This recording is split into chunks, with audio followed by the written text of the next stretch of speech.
你们知道这台是什么设备吗？客户说这个滚轴里面是加热的，他说发热管烧了，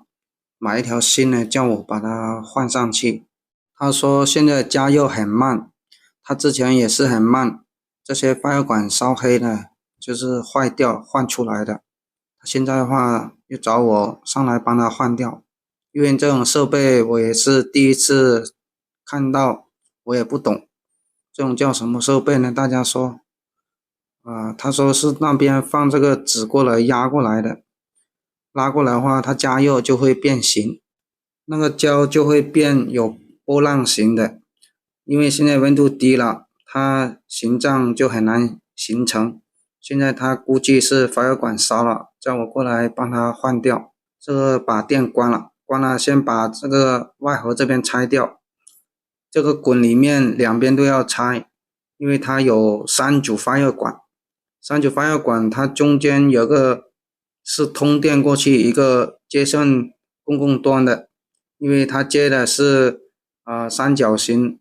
发热的，我们就要看清楚是哪3条是一组。现在看的话，这边3条是一组，有个公共端接过去连到那边去的，它是接三角形的。经过理一下线路跟检查一下那个发热管，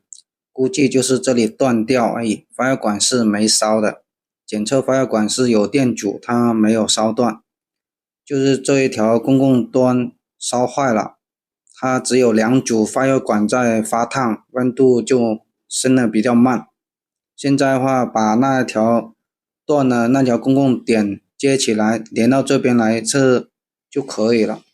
它这个连接法就是三角形接法，就是这边这个公共端断掉了，连接不了后面的